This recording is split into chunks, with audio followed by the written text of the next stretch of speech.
Hello aspirants, welcome to सीआराम IAS. स्वागत है आप सभी का हमारी इस करंट अफेयर्स की सीरीज़ में। आज हम डिस्कस करने वाले हैं 12th एंड 13th सितंबर के करंट अफेयर्स को। देखिए, कुछ टॉपिक्स दिए गए हैं, तो पहले देखेंगे हम कुछ प्रीलिम्स के रिगार्डिंग शॉर्ट न्यूज़ को, कुछ फैक्ट्स को समझेंगे।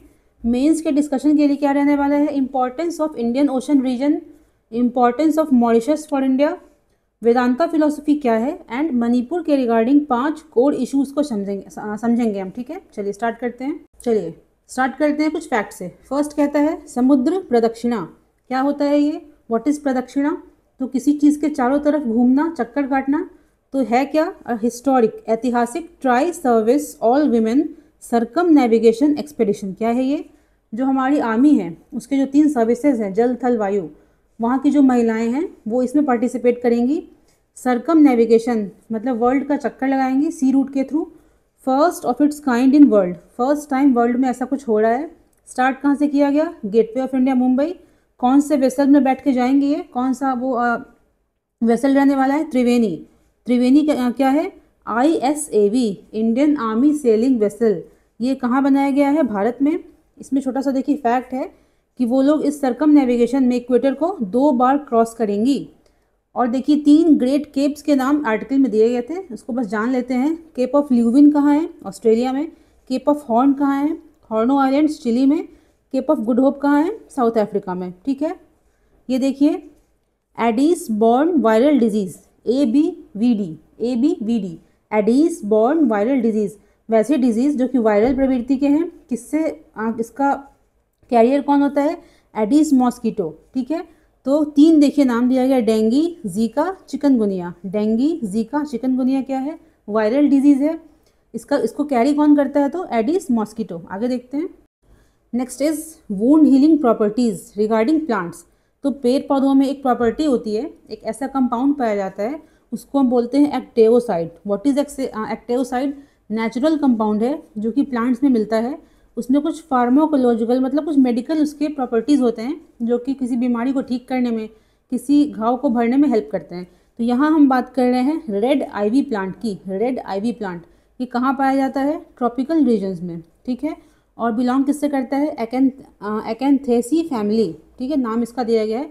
केरला की बात करें तो केरला में इसको हम मूरीकुटी पाचा कहते हैं। मूरीकुटी पाचा, इसका साइंटिफिक नेम क्या है? स्ट्रोबिलैंथिस अल्टरनेटा। तो बस जानना इस बात को है, एक कंपाउंड है एक्टेओसाइड जो कि नेचुरली प्लांट्स में पाया जाता है। उसका स्पेशल उसके बारे में खास क्या है? तो उसमें कुछ मेडिसिनल प्रॉपर्टीज़ होती हैं। ठीक है, यही कंपाउंड कहाँ मिला है हमें? रेड आइवी प्लांट में।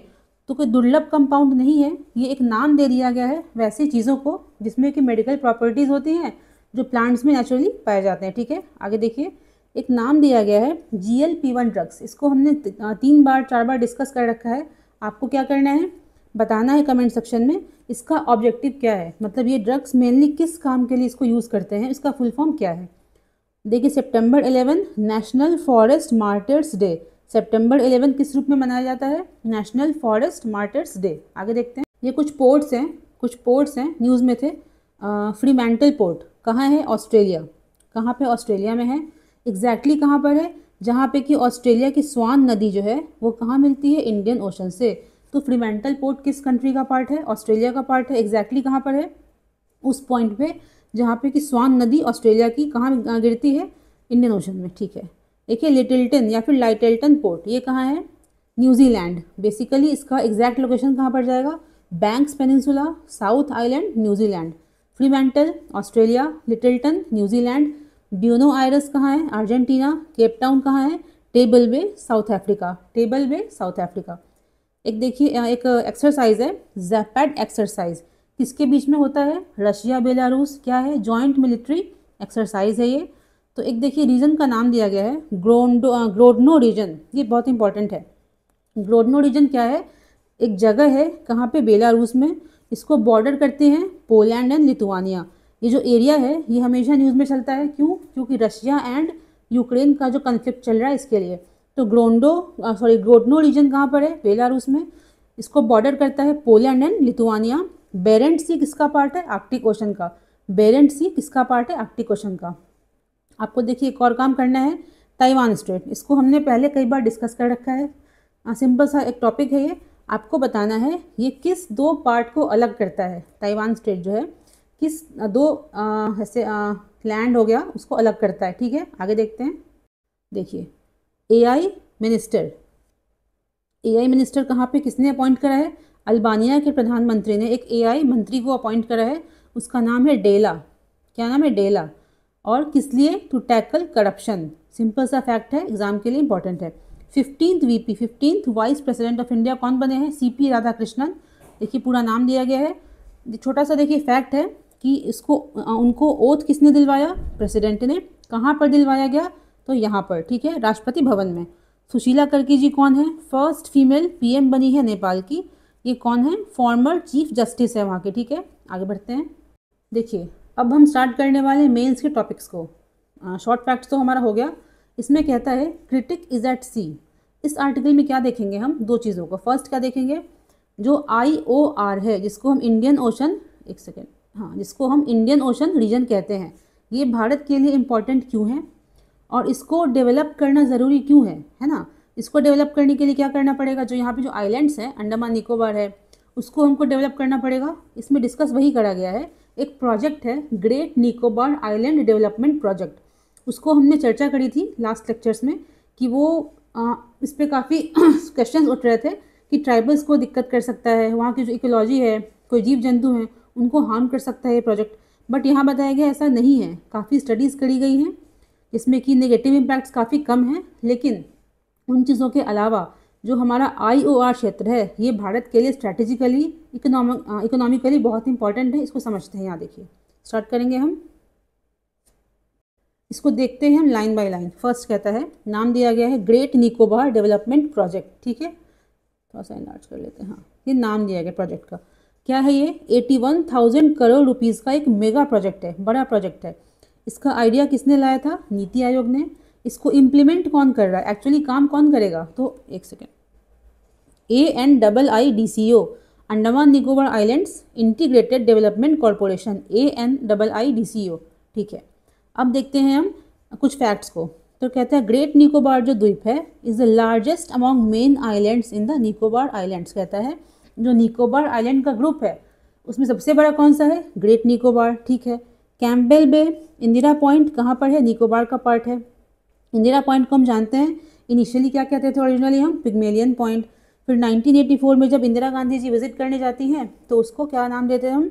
इंदिरा पॉइंट का नाम दे दिया जाता है।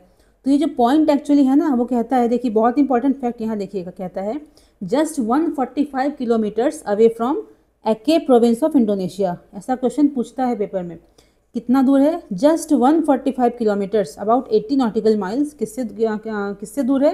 Aceh province of Indonesia. ठीक है, तो अब कहता है मेजरली जो प्रोजेक्ट है ये कहाँ पर बनाया जा रहा है? सदर्न पार्ट, जो ग्रेट निकोबार द्वीप है उसके दक्षिण वाले हिस्से में इसको बनाया जा रहा है। ठीक है, क्या क्या यहाँ पे रहेगा? International container terminal, international greenfield airport, solar power plants, greenfield cities. ये ग्रीनफील्ड क्या होता है? तो बेसिकली वैसा कोई जगह, वैसी कोई प्रोजेक्ट, कोई स्कीम, कुछ भी जो कि फर्स्ट टाइम कहीं पे हम इसको यूज़ कर रहे हैं। जैसे कोई लैंड है, कोई जंगल था पहले जिस पे आज तक कभी कंस्ट्रक्शन हुआ ही नहीं है, हम फर्स्ट टाइम कुछ चीज़ क्रिएट कर रहे हैं। तो ग्रीन फील्ड का मतलब होता है कोई चीज़ रॉ है, एकदम अनयूज्ड है, उसको हम फर्स्ट टाइम यूज़ में ला रहे हैं। ठीक है, देखिए आगे देखते हैं। कहता है वंस कंप्लीट, एक बार जब बन जाएगा प्रोजेक्ट ये वाला तो किसके टक्कर का होगा? Cities like Singapore. अब देखिए, अब आते हैं हम कोर इशूज़ पे। देखिए हमने क्या देखा अभी तक? फैक्ट्स के बारे में, प्रोजेक्ट क्या है, कहाँ बनने वाला है, इसका प्लस माइनस क्या है। अब देखेंगे हम इश्यूज़ के बारे में। पहला देखिए कहता है विद रिस्पेक्ट टू ट्राइबल्स, तो दो ऐसे ट्राइबल ग्रुप हैं, एक है शोम्पेन, एक है निकोबारीज। देखिए दिया गया है यहाँ पे शोम्पेन एंड निकोबारीज, ये उस जगह पे रहते हैं। तो एक इशू है कि क्या इनको दिक्कत हो सकती है उसको बनने से, मतलब जो प्रोजेक्ट क्रिएट किया जा रहा है उससे क्या इनको कोई तकलीफ हो सकती है क्या? ठीक है, नेक्स्ट कहता है कि ये चीज़ें अपनी जगह हैं। अगर हम बात करते हैं डेवलपमेंटल पर्पज़ से, तो इंडियन ओशन का जो क्षेत्र है वो भारत के लिए इंपॉर्टेंट क्यों है? फर्स्ट कहता है यहाँ देखिएगा इकोनॉमिक पॉइंट ऑफ व्यू से क्या है, हमारा 80% जो ट्रेड है जो हम विदेश से करते हैं उसका रूट क्या है, रास्ता क्या है? IOR वाला, इंडियन ओशन क्षेत्र वाला। नेक्स्ट कहता है जो हम इंपोर्ट करते हैं, जो एनर्जी इंपोर्ट्स हम करते हैं, लाइक जो क्रूड ऑयल है, गैसेज है, उसका रूट क्या है? 100% कहाँ से आता है, इसी एरिया से आता है। तो ये एरिया हमारे लिए बहुत बहुत इंपॉर्टेंट है, यहाँ पे हमारा इन्फ्लुएंस होना चाहिए क्योंकि हम डिपेंडेंट हैं इस चीज़ पे। फिर देखिए कहता है, ये तो हो गया कुछ स्ट्रैटेजिक पॉइंट ऑफ व्यू। अब कह रहा है कि ये एरिया ऐसा है, समय जैसे जैसे आगे बढ़ा है तो ऐसे कंट्रीज़ यहाँ पे बसे हुए हैं इसके किनारे पे, जो कहता है फास्टेस्ट ग्रोइंग कंट्रीज़ हैं। इंडिया को ले लो आप, ठीक है। फिर कहता है कि मोस्ट पॉपुलस कंट्रीज़ यहाँ पे लाई करते हैं दुनिया में, तो पॉपुलेशन के पॉइंट ऑफ व्यू से हो, ग्रोथ के पॉइंट ऑफ व्यू से हो, ये एरिया धीरे धीरे इंपॉर्टेंस को गेन करता जा रहा है। अब कहता है देखो यहाँ पे एक नाम दिया गया है, एडमिरल एल्फ्रेड टी महान। ये कौन थे, अमेरिकन नेवल ऑफिसर थे। इन्होंने 100 साल पहले ही कह दिया था, एक कोटेशन है, आप इसको यूज़ कर सकते हो मेंस में, कि whoever attains maritime supremacy in the Indian Ocean would be a prominent player on the international scene. कहता है कि जो भी पावर ब्लॉक, जो भी कंट्री इस एरिया को, जो IOR है उसको कंट्रोल में रखता है, इस पर इन्फ्लुएंस रखता है, वो इंटरनेशनल लेवल पे एक सुपर पावर के रूप में इवॉल्व कर सकता है, ठीक है। अब देखो यहाँ पे एक टर्म दिया गया है यहाँ पे कि फॉर सेवरल डिकेड्स, मतलब अगर आप बात करो बिफोर 2000s, उसकी बात अगर हम करें तो इंडियन जो नेवी है उसका फोकस कहाँ रहता है, तो ब्राउन वाटर पॉलिसी। मतलब क्या है, यहाँ देखो, लिटोरल चैलेंजेस को सिर्फ वो देखता था। व्हाट इज़ लिटोरल, लिटोरल क्या होता है, तो वैसे क्षेत्र जो मतलब समुद्र, यहाँ पे मान लीजिए ये लैंड है, ये कोस्टल एरिया हो गया, तो समुद्र का वो पानी वाला एरिया जो कोस्ट से काफ़ी करीब है, मतलब कोस्ट से काफ़ी नज़दीक वाला वाटर वाला एरिया ऑफ सी, उसको बोलेंगे लिटोरल। तो कहता है अर्ली 2000 की बात करें, उसके पहले तक क्या था, जो नेवी थी हमारी, उसका फोकस कह लीजिए, इन्फ्लुएंस कह लीजिए, कहाँ तक सीमित था, लिटोरल एरियाज तक सीमित था। अब कहता है देखो जैसे जैसे समय बीत रहा है तो इस बात का एहसास हुआ कि ये एरिया काफ़ी इंपॉर्टेंट है। देखा हमने किस चीज़ के लिए, तो अब धीरे धीरे सरकार क्या कर रही है, इस पर डिफरेंट तरीक़ों से अपना इन्फ्लुएंस क्रिएट करना चाह रही है। इसको देखते हैं हम। देखिए, तो हमने डिस्कस क्या किया था कि ट्रेड के पॉइंट ऑफ व्यू से, कनेक्शन के पॉइंट ऑफ व्यू से, रूट के पॉइंट ऑफ व्यू से ये एरिया बहुत इंपॉर्टेंट है। अब देखेंगे हम सिक्योरिटी एंड स्ट्रैटेजी। इसके लिए IOR इम्पॉर्टेंट क्यों है। फर्स्ट कहता है अभी के टाइम पे ये जो एरिया है क्राउडेड है, किस चीज़ से, major countries crisscrossing its waters. यहाँ पे क्या है, मेजर जो कंट्रीज़ हैं या तो ट्रैवल कर रही हैं, ट्रेड कर रही हैं, नहीं तो पेट्रोलिंग कर रही है। मतलब एक तरह का आप समझो कि एक उसका एक सिक्योरिटी पर्पस उसका है, मतलब घूम रही है वहाँ पे, देख रही हैं। फिर कहता है under sea cable communication network यहाँ पे अच्छा खासा है। चैलेंजेस कौन कौन से हैं, पायरेसी के चैलेंजेस हैं फ्रॉम अदर नेवीज़। कहता है भारत के संदर्भ में देखा जाए तो इंडिया तो कम्प्लीटली डिपेंडेंट है इस रास्ते पे। अगर किसी और कंट्री का यहाँ पे इन्फ्लुएंस हो जाता है, अदर नेवीज़ का, अगर यहाँ पे लूटपाट स्टार्ट हो जाती है, क्लाइमेट कुछ बदल जाता है यहाँ का, ठीक है, कहता है तो दिक्कत होगी भारत को। अगेन कहता है अदर इश्यूज़ क्या क्या हैं, ट्रैफिकिंग, इलीगल ट्रैफिकिंग, जैसे कि अनरेगुलेटेड फिशिंग हो गया, आर्म्स रनिंग है, पोचिंग है, अदर क्राइसिस, जैसे कि इस एरिया को अगर हम ठीक से मैनेज नहीं करते हैं तो ये रास्ता किस लिए यूज़ हो सकता है, तो ह्यूमन ट्रैफिकिंग के लिए, अनलॉफुल फिशिंग के लिए इसको यूज़ कर सकते हैं हम, पायरेसी के लिए इसको यूज़ हो सकता है ये, ठीक है। तो एक देखिए और पॉइंट कहता है जो इसके अगल बगल में जो कंट्रीज़ हैं वो सिक्योरिटी हॉटस्पॉट्स है। मतलब क्या है कि जो कंट्रीज़ इंडियन ओशन जो रीजन है या तो डायरेक्टली उसके बॉर्डरिंग है, नहीं तो कुछ उनका इन्फ्लुएंस है, जैसे कि ईरान है, अफ़गानिस्तान है, पाकिस्तान है। कहता है कुछ ऐसे कंट्रीज़ हैं जो हमारे बगल में हैं, जिनका रीच इंडियन ओशन पे डायरेक्टली इनडायरेक्टली है। वहाँ पे कहता है इशू ऐसे हैं, वो कभी भी वहाँ कुछ भी हो सकता है, वायलेंस हो सकता है, आतंकवाद बढ़ सकता है, वहाँ पे वॉर स्टार्ट हो सकता है। तो इस सिचुएशन में अगर हमारा अपना एक स्ट्रांग होल्ड नहीं है उस एरिया पे तो हमें दिक्कत हो सकती है। 3 देखिए नाम दिया गया है, ऑर्मुज़, मलक्का, सुंडा। यहाँ देखते हैं, देखो ऑर्मुज़ किसको जोड़ता है, पर्शियन गल्फ को जोड़ता है गल्फ ऑफ ओमान से, ठीक है। मलक्का क्या करता है, दिख रहा ना, हाँ, जोड़ता है अंडमान सी को साउथ चाइना सी से। सुंडा क्या करता है, जावा सी को जोड़ता है इंडियन ओशन से। तो कुछ इंपॉर्टेंट स्टेट्स थे ये, आगे देखते हैं। देखिए एक फैक्ट बच गया था, कहता है यहाँ पे कि ओनली 166 स्क्वायर किलोमीटर जो प्रोजेक्ट ये बनने वाला है सदर्न पार्ट ऑफ निकोबार में, सिर्फ ओनली 166 स्क्वायर km इसको अलाउ किया गया है। एक ध्यान दीजिएगा, आप लिख सकते हैं एग्जाम में पूछता है अगर तो, कि not a single habitation of tribes will be touched. कहता है कि डिफरेंट गाँव के पीपल को हम ट्रांसलोकेट करेंगे, उनको कॉम्पनसेशन भी दिया जाएगा, लेकिन जो ट्राइबल पीपल हैं इनको हम टच नहीं करेंगे, वो जहाँ पे रहते हैं रहते रहेंगे, ठीक है। इसमें देखिए इसको जोड़ किससे दिया है, विकसित भारत विजन से। जो डेवलपमेंट का हमारा स्ट्रैटेजी है, जो हमारा विजन है, उसमें ऐसा नहीं कि सिर्फ जीडीपी बढ़ा लिया हमने, ग्रोथ कर लिया, डेवलप कर गए, नहीं। डेवलपमेंट का मतलब होता है ओवरऑल आगे बढ़ना, सिक्योरिटी उसमें आता है, स्ट्रैटेजी आता है, फॉरेन पॉलिसीज आती हैं। तो इसको इसमें जोड़ दिया गया है कि ये जो प्रोजेक्ट है एक क्रूशियल एक पार्ट है किस चीज़ का, हमारे डेवलप्ड इंडिया के विजन का, ठीक है। नेक्स्ट टॉपिक देखते हैं अब हम। चलिए नेक्स्ट कहता है सितंबर 11, 1893 क्या हुआ था इस तारीख को, विवेकानंद जी ने क्या किया था, इंट्रोड्यूस किया था अमेरिका को वेदांता फिलॉसफी से। व्हाट इज़ वेदांता समझेंगे। यहाँ पे देखिए बात हो रही है किस चीज़ की, पार्लियामेंट ऑफ वर्ल्ड्स रिलीजन्स। कहाँ पे किया गया था, शिकागो में। डेट क्या है, सितंबर 11, 1893, ठीक है। ये इस चीज़ को 132 साल यहाँ पे कंप्लीट हो चुके हैं, ठीक है। अब देखो इसमें बताया गया है कि उस टाइम पे अगर हम बात करें 20th सेंचुरी की, 90th सेंचुरी की, 19th सेंचुरी की, तो उस टाइम पे ऐसे क्या फैक्टर्स थे जिन्होंने कंट्रीब्यूट किया। विवेकानंद जी तो इंडियन है, उस समय इंडिया क्या थी, कॉलोनी थी, तो वहाँ तक वो गए, उतने बड़े देश में गए, वो अपनी बातों को रखा उन्होंने और उसको लोगों ने सुना समझा, ठीक है। अब देखो स्टार्ट करते हैं।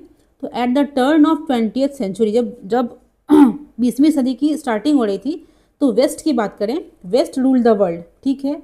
डिफरेंट कॉलोनीज थी उसकी, वेस्टर्न कंट्रीज़ की, but colonialism also created platform for global exchanges for ideas. कहता है कि ठीक है वो उन्होंने रूल किया, ये किया, वो अलग चीज़ है, बट इससे एक कॉन्सेप्ट यहाँ पे क्या आता है, एक्सचेंज ऑफ आइडियाज़ का। अगर ब्रिटिश भारत में आ रहे हैं तो कुछ ना कुछ तो उनका इन्फ्लुएंस पड़ेगा हम पे, कुछ हमारा उन पे इन्फ्लुएंस पड़ेगा, एक काइंड ऑफ एक्सचेंज था आइडियाज़ का, ठीक है। Dialogue between East and the West, ठीक है, उसको उसने हेल्प किया उस चीज़ में। चलो कहता है एक नाम देखिए दिया गया है राल्फ वाल्डो एमर्सन का, राल्फ वाल्डो एमर्सन, ठीक है। Rejection of conventional Christian religiosity, एक फ्रेज कह लीजिए आप, पूछ सकता है पेपर में, किसने इसके बारे में ऐसा कहा था कि वेदांता को वहाँ जैसे जो यूएस गए विवेकानंद जी, तो वहाँ के लोगों ने काफ़ी अच्छा उनको रिसीव किया, उनकी बातों को समझा, उसको क्या टर्म दिया गया था, rejection of conventional Christian religiosity, जो किस पे बेस्ड था, प्रिंसिपल्स नॉट अपॉन पर्सन। ये किसका स्टेटमेंट है, राल्फ वाल्डो इमर्सन का, बस ध्यान रखना है। आगे देखो कहता है rapid economic and social changes that occurred as the result of industrialisation, intellectual challenges, Darwinism, new criticism, unfulfilled spiritual need. कहता है कि देखो जैसे जैसे टाइम बीतता है, इसमें कह रहा है कि उस टाइम पे क्या था, धीरे धीरे हम आगे बढ़ रहे हैं, साइंस डेवलप कर रहा है, हमारा इंडस्ट्रीज बन रही हैं, इकोनॉमी का इंपॉर्टेंस धीरे धीरे ग्रो कर रहा है, जो सोच है जात पात की वो धीरे धीरे ही सही डाइल्यूट होना स्टार्ट हो गई है, ठीक है। यहाँ पे कहता है डार्विनिज्म, मतलब लोग पहले क्या बोलते थे कि भगवान ने सबको बनाया, मतलब ये कॉन्सेप्ट था। धीरे धीरे क्या हुआ, आता है कॉन्सेप्ट ऑफ इवोल्यूशन कि कैसे कैसे एप से ह्यूमन बींग्स बने, मतलब डिफरेंट चीज़ें मार्केट में आ रही हैं। तो लोगों को लगा कि भाई मतलब चैलेंज करना स्टार्ट हो गया, लॉजिकल चैलेंजेस स्टार्ट हो गए कि यहाँ पे साइंस तो ये कहता है, धर्म ये कहता है, इसके बीच में कुछ समझ नहीं आ रहा है। तो कहता है कि एक सिचुएशन बन गया रिगार्डिंग अनफुलफिल्ड स्पिरिचुअल नीड। यहाँ पे क्या आ जाता है कॉन्सेप्ट, किस चीज़ का, एक नई फिलॉसफी का, जो कि किसको फुलफिल कर सके, जो हमारा एंशियंट जो थॉट है उसको फुलफिल भी कर सके, जो न्यू इमर्जिंग जनरेशन्स हैं उनके जो लॉजिक्स हैं उनको भी वो समझ सके, ठीक है। यहाँ देखते हैं तो यहाँ पे ये जो गैप एक आ गया था between logic and between science, इसको यूज़ किया किसने, विवेकानंद जी ने, किस रूप में, तो मैसेज ऑफ वेदांता को प्रोपगेट करने में एक जो गैप आ गया था बिटवीन लॉजिक एंड साइंस, उसको यूज़ किया विवेकानंद जी ने वेदांता की फिलॉसफी को प्रोपगेट करने में। व्हाट इज़ वेदांत, वेदांत क्या होता है, एक स्कूल ऑफ फिलॉसफी है, किस पे डिपेंड करती है, तो बेसिकली उपनिषद जो है बुक्स होते हैं, जो कि जिनको कहते हैं कि वेदों का अंत, at the end of Vedas उनको लिखा जाता है, तो उस पर बेस्ड क्या है, ज्ञान है, फिलॉसफी है, वेदांत फिलॉसफी कहता क्या है, पार्लियामेंट ऑफ वर्ल्ड्स रिलीजन। हमने देखा था कब से कब तक देखी चला था, 11 सितंबर से 27 सितंबर तक। ये पूछ सकता है प्रीलिम्स में, डेट सबको पता रहता है, बट कब से कब तक था, 11 सितंबर से 27 सितंबर 1893 was the product of intellectual currents, ठीक है। इसमें देखिए डिफरेंट एग्जांपल्स दिए गए हैं, पेपर ने कैसे लिखा, डिफरेंट ग्रुप्स ने कैसे देखा, वो हमारे काम का नहीं है। अब यहाँ देखो कहता क्या है, इम्पॉर्टेंट फैक्ट यहाँ देखो, दिख रहा है ना। हाँ, तो विवेकानंद जी ने क्या किया था, उस पार्लियामेंट को 6 टाइम्स एड्रेस किया था। फर्स्ट टाइम तब किया था सितंबर 11, 1893 को, उसके बाद में 6 टाइम्स उन्होंने इस पार्लियामेंट को एड्रेस किया है। ठीक है, ये फैक्ट है प्रीलिम्स के लिए। यहाँ पे देखो एक स्टेटमेंट दिया गया है, उनका मैसेज है, we believe not only in universal toleration but we accept all religions as true. पूछ सकता है एग्जाम में, ये स्टेटमेंट किनका है, किन्होंने कहा था, कहाँ पे कहा था, तो विवेकानंद जी ने कहा था। कहाँ पे, पार्लियामेंट ऑफ रिलीजन्स में। चलो यहाँ देखते हैं, विवेकानंद ने क्या किया, open the eyes of America to Hinduism, specifically Vedanta, the philosophical position of radical non dualism, समझेंगे इसको बाद में हम, which he presented as inclusive universal religion. Next 2 years कहता है, he toured US addressing audiences cultivating disciples, कहता है। देखो विवेकानंद जी ने क्या किया, फर्स्ट टाइम अगर बात करते हैं अमेरिका की, वहाँ पे व्हाट इज़ हिंदुइज्म, मतलब उन्होंने वेदांता जो फिलॉसफी है उसको बताया कि ये हिंदुइज्म की फिलॉसफी है, होता क्या है इसमें, हम किस चीज़ को मानते हैं नहीं मानते, आगे डिस्कस करेंगे इसको, व्हाट इज़ वेदांता। तो यहाँ पे देखो कहता है, अगले 2 साल तक, नेक्स्ट 2 years तक आफ्टर दैट पार्लियामेंट, वहाँ पे घूमते हैं, टूर करते हैं, अपने स्टूडेंट्स को समझाते हैं। वो देखो, Vedanta societies cropped up around the US elsewhere in the West largely due to popularity of Vivekananda. कहता है कि वेस्ट के अदर कंट्रीज़ में भी, यूएस में भी संस्थाएं बनने लगी, किसके रिगार्डिंग, टू प्रमोट वेदांता। क्यों बनने लगी, पॉपुलैरिटी ऑफ विवेकानंद। ये देखो इंपॉर्टेंट एक फैक्ट है, कहता है Vivekananda teaching also helped popularise yoga, hatha yoga, जिसको अभी हम सिर्फ योगा बोलते हैं, उसको उस टाइम पे क्या बोलते थे, हाथ योगा। ठीक है, हाथ योगा बोलते थे उसको। वेस्ट में किसने पॉपुलराइज कराया था, तो विवेकानंद जी ने। आगे देखते हैं, देखो ये बेसिकली क्या है, एक कॉन्सेप्ट दिया गया है, व्हाट इज़ वेदांता फिलोसफी।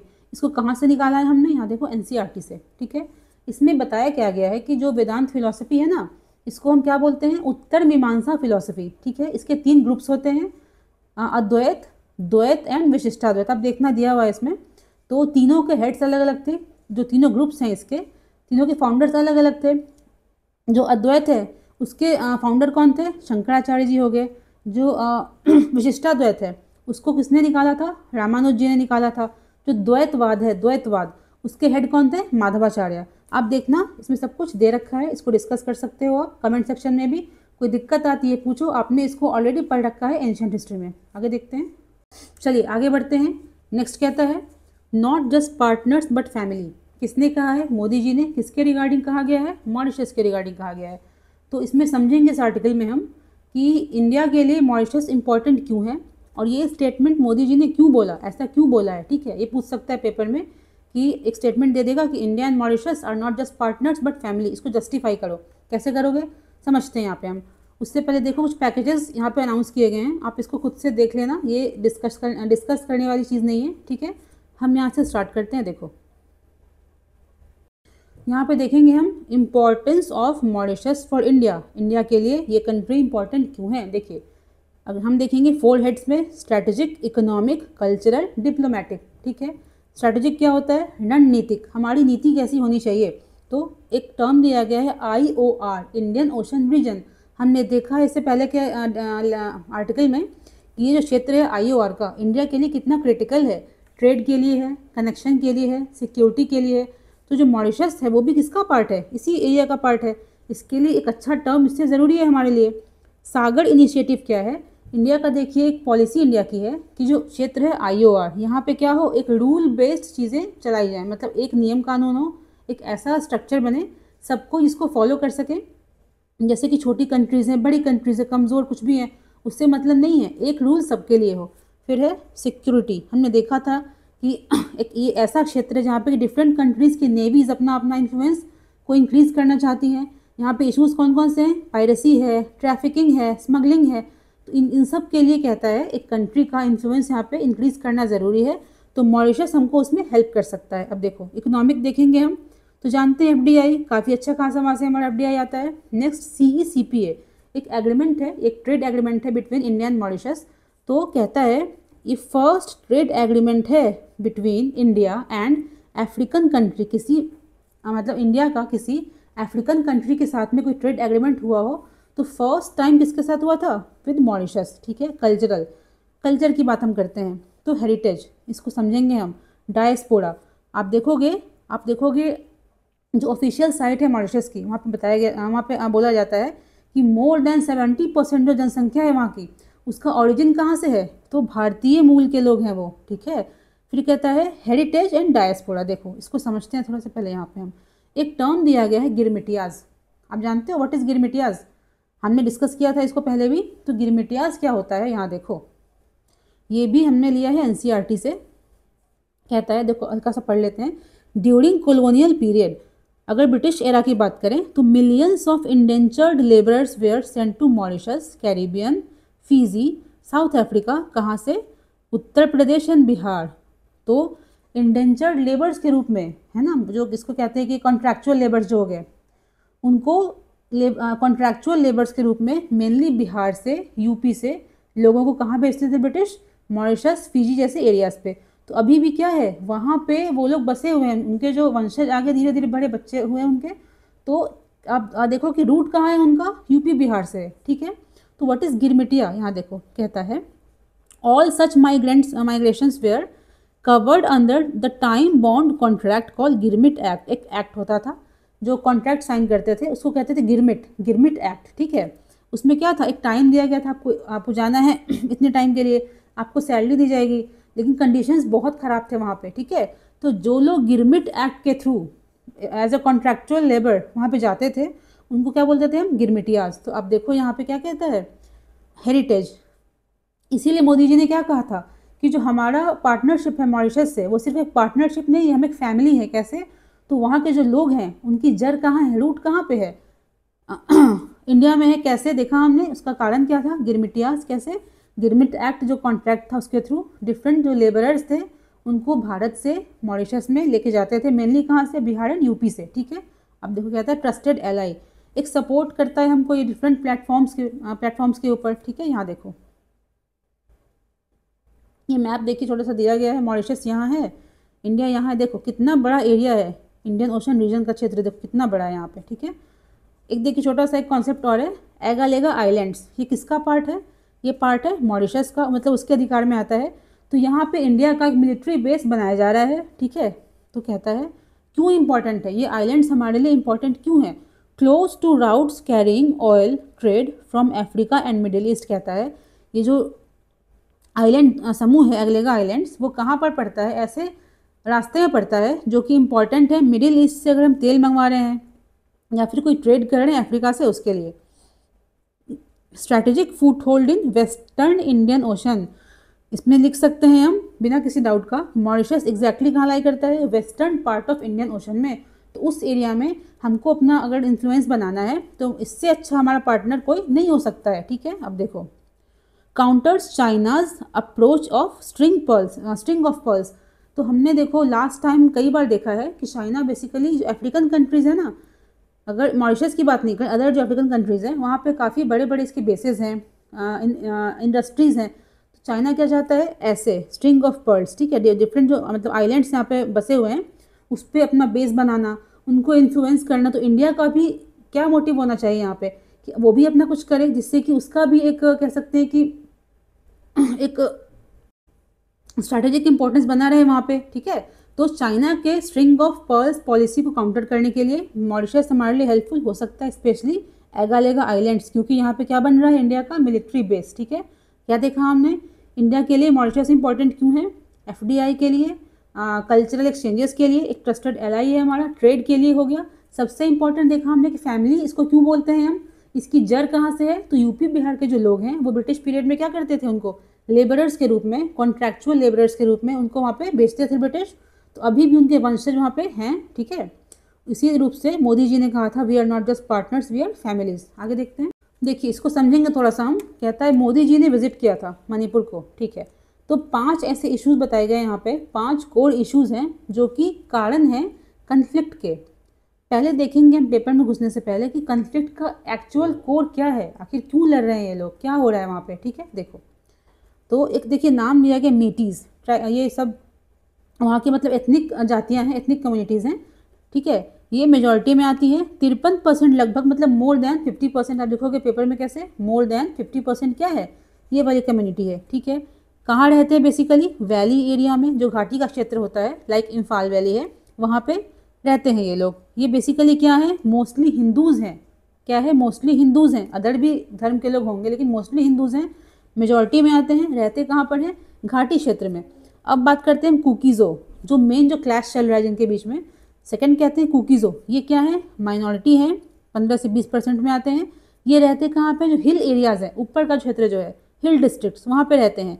ये मेनली क्या है, क्रिश्चियन है। क्या देखा हमने, मिटीज़ क्या है, मेजॉरिटी हैं, कहाँ पे रहते हैं, घाटी वाले क्षेत्र में, और मेनली हिंदूज़ हैं। कुकीज़ो जो कम्युनिटी है वो क्या है, माइनॉरिटी में आती है, हिल वाले क्षेत्र में रहती है और क्रिश्चियन है। चलो बेसिक डिफरेंसेस देखा हमने। इसको कहते हैं क्या, हम दिख रहा है पे, वैली हिल डिवाइड। इसको एक फ्रेज है, आप इसको लिख सकते हो मेंस में, कि इसको कहते हैं वैली हिल डिवाइड। वैली में कौन है, मीटीज, हिल पे कौन है, कुकीज़ो। ठीक है, ज्योग्राफिक डिवाइड भी तो है ही, एथनिक डिवाइड भी यहाँ पे देखने को मिला हमें। आगे देखते हैं, ट्रिगर पॉइंट क्या है, आखिर क्यों लड़ रहे हैं। ठीक है, अपना तुम वहाँ रह रहे हो, हम यहाँ रह रहे हैं, झगड़ा किस बात का है। देखो, demand of Meiteis for ST status, scheduled tribe का स्टेटस किसको चाहिए था, मीटीज़ को चाहिए। हमने देखा था ये ऑलरेडी क्या है, मेजॉरिटी में है।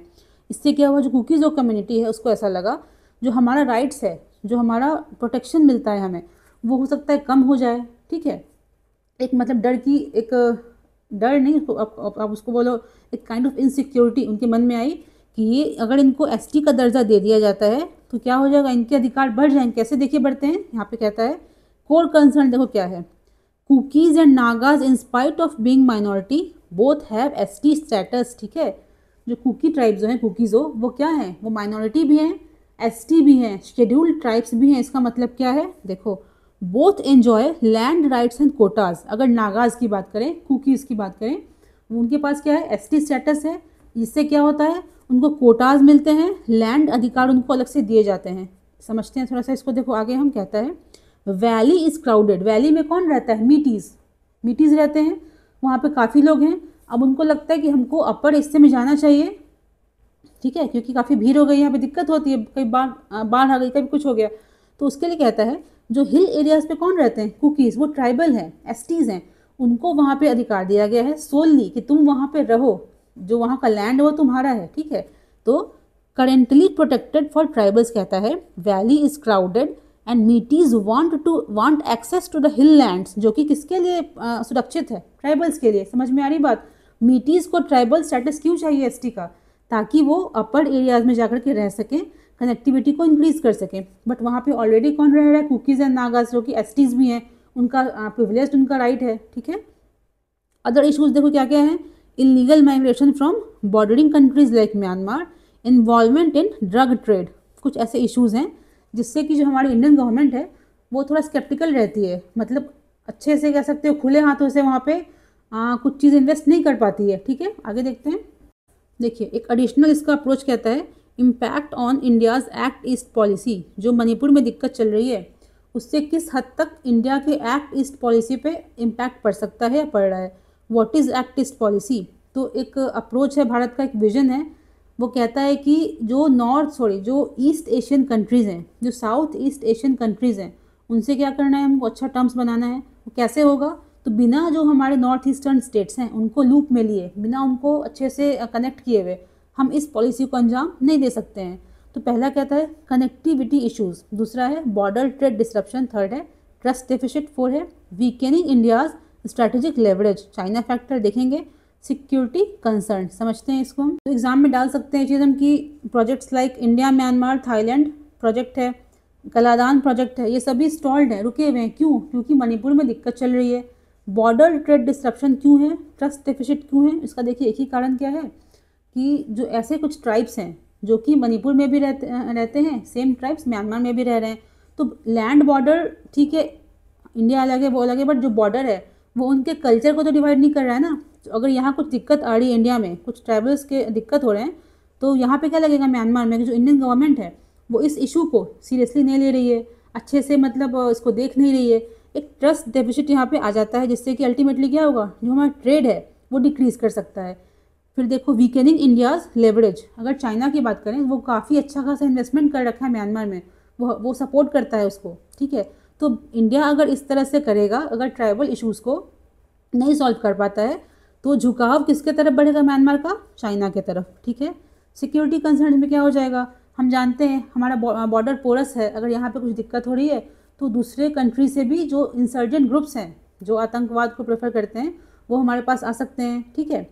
इलीगल ड्रग ट्रैफिकिंग हो सकता है, ह्यूमन ट्रैफिकिंग हो सकता है, ठीक है। एक देखो कॉन्सेप्ट दिया गया यहाँ पे, म्यांमार्स पोजीशन ऑन दिस इशू, ठीक है।